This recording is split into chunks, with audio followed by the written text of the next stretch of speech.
The Buddhas have an extraordinary mind. We cannot think of how a Buddha may or may not operate with our limited capacity and our projections of who or how or what we think they should or could not do or who they are. So it's very important to know that the Buddhas are way beyond our projection of who and what they are and what they can and cannot do. When we limit the Buddha's activities and the Buddha's work in a projected, narrow, limited, self-centric kind of view, then we limit their actual abilities from our side. We cannot limit their abilities from their side. They are beyond limits. But we can limit their abilities from our side, which would cut through our understanding of what they can do for all of us. Likewise, the Buddhas have many types of functions and emanations and different types of forms. There are many types of Buddhas, many colors, arms, accoutrements, crowns, eyes, legs, what they're stepping on, their background, standing up, sitting, male, female, fierce, peaceful, semi-wrathful, dark, light. You see, those are various emanations of their enlightened, skillful activity. And these Buddhas can do so many things for us with their various emanations. Now, with today's life, some people feel that life has become better, life has become longer, and life has become more stable. In the physical sense of the word, maybe, but the pollutants that can damage our body, that can hurt us, that can shorten our life, or that can kill us is much more. Cars, airplanes, much more than before. You know, toxic foods, preservatives, all types of colorings and all types of items that are put in our food can really harm our body. And even if we live a long life, but our minds are not at peace, and we're always unsettled, and we're always unhappy, and we create unhappiness with everybody around us, that's not considered a good, long, happy life. Now, there are many obstacles that can make us have a short life. In this life and previous lives, we have done many, many, many, many types of actions that have harmed others, specifically related to the body. So therefore, when it's related to the body, when we do the karma that's related to the body, then the actions will come back to the body, whatever body we get. So all the actions that we've done in the past can come back when triggered to damage our body or shorten our life or make our life not as long as it can be. So what happens is that we have all these karmas, and the karmas are planted, and the karmas are within us, and the karmas are imprinted. But when it triggers, is not known, and it could be any time. So any time our karma can be triggered, and we can experience the results of those karma. So therefore, we all have the karma to die, and we all will die, no matter who we are. But before we die, if we can get the most out of this life, if we can do the most with this life of purifying, collection of merits, gaining attainments, doing practice, doing charity, if we can do more with this life, then it would be worth our while to try to extend it. If we're going to do negative things with our life, then that's a different story.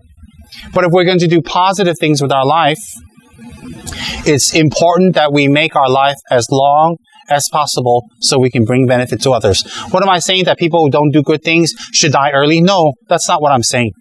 What I'm saying is for us to take rebirth again and for us to get educated, beat the Dharma, learn, understand, and start all over again. It's a very long process. The process is very long. The process is very tedious. And you know, it wasn't easy meeting up with the Dharma in this life. It was not easy to meet up with the Dharma in this life. It wasn't easy for us to come across the Dharma. It wasn't easy, and all the challenges we went through to get the Dharma, find a teacher, understand, put it in our mind, and take action. Think of what you went through from the time you were born until now when you met the Dharma. And even now when you met the Dharma, how much percentage of your life are you actually dedicating towards the Dharma? I mean, praying and chanting and making offerings and set up altars and doing some Dharma work, employed in Dharma, helping. That's all beautiful. That's all wonderful. But do those actions actually transform your mind? Do those actions really change your mind? Do those actions change your mind, your position, and therefore, hence, your destiny? It's good, but it wouldn't be enough. So therefore, to have a human life that has all the senses intact and the freedom of thinking and opportunity, meeting the Dharma, meeting our teacher, meeting a path that is profound and that is genuine and that is really, really a very difficult opportunity to come by.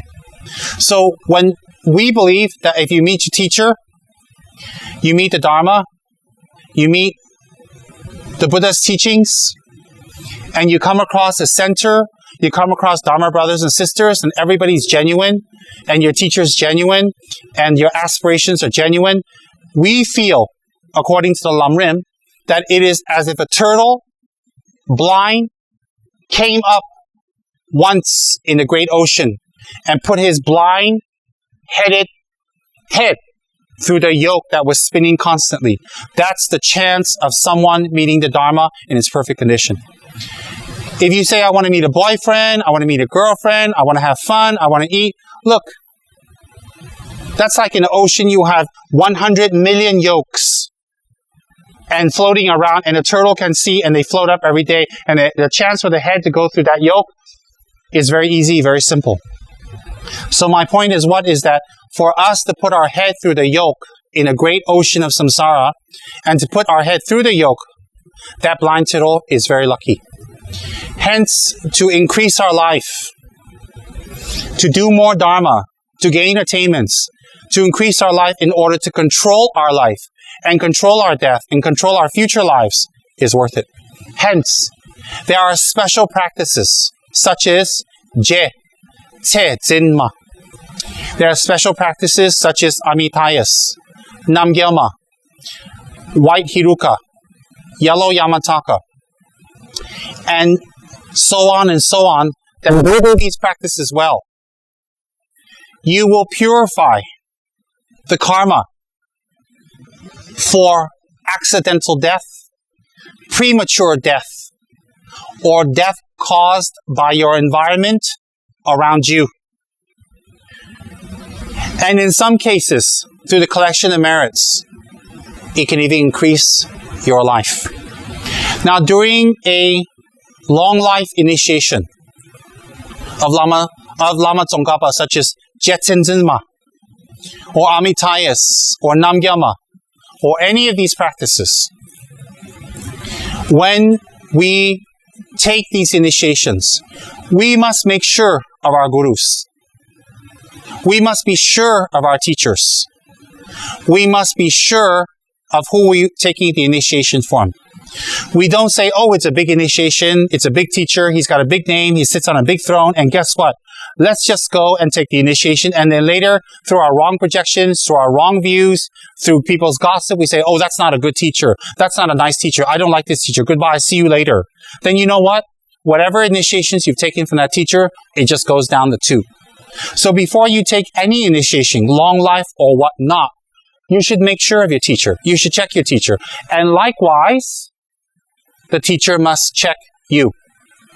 The teacher must see you. And the teacher must understand you to make sure you will keep the teacher-student relationship strong, that you will do the practice, and you will commit towards the practice. Otherwise, just simply giving initiation to just anyone off the street, then there's no need for teacher and student to check each other. When there's no need to check each other, that's the beginning of the decline of Dharma in this Kali Yuga. So therefore, my point is that there are initiations that will benefit us, that will help us extend our lives. Now, in the near future, in Kichara House, I will be giving long life initiation.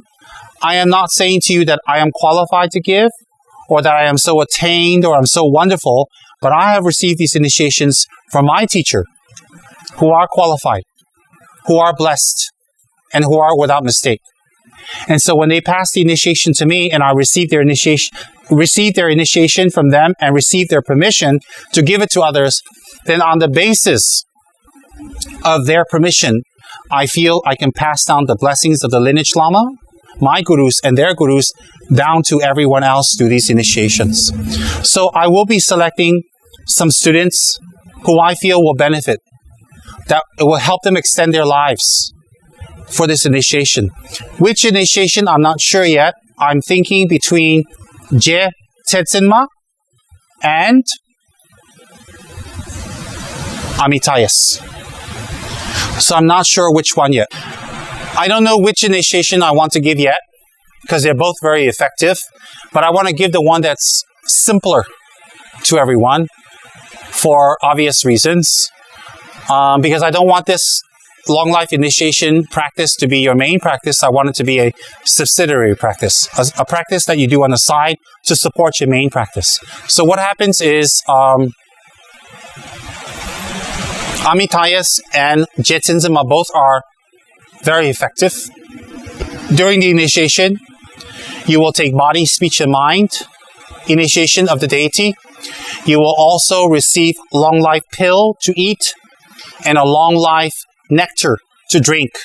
And there are visualizations that come along with this practice. So when you do the visualization, when you take the item and you drink it, and you have full confidence in either Jetsongkapa, Jetsensema, or Amitayas, it will definitely increase your life.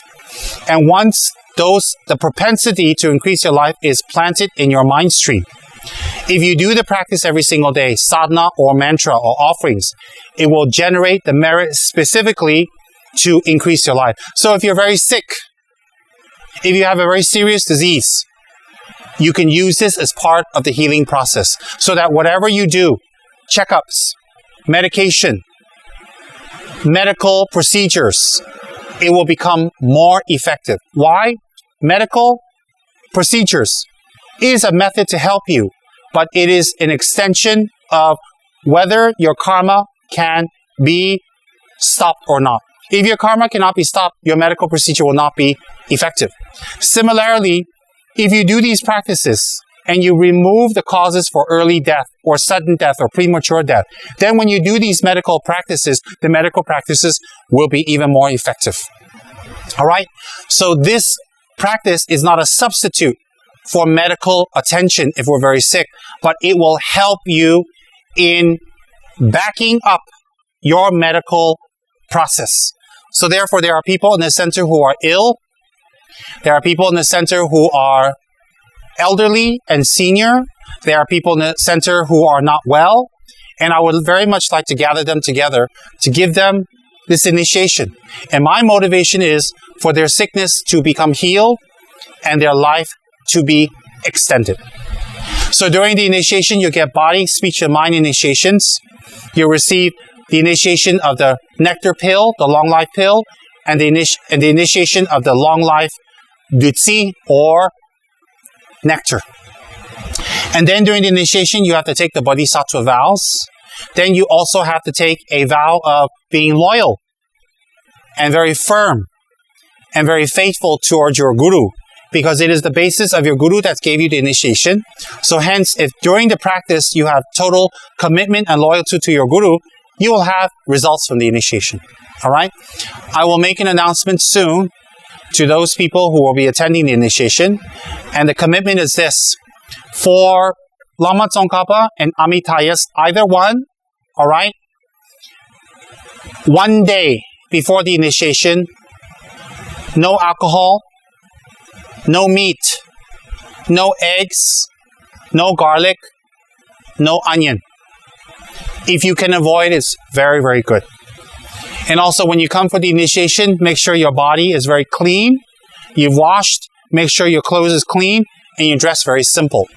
And you come to the initiation with a motivation of, I wish to take this initiation and take the commitments so that I can extend my life, so that I can make it useful or more useful in order to be a benefit to others.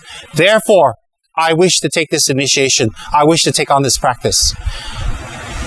There's a few other practices I wish to pass to people in the center this year that are more higher tantric practice in nature, which I won't talk about right now, but that will eventually lead to Vajrayogini's practice. But for now, I gave you a little explanation of the long life initiation and what it's about and why I want to do it.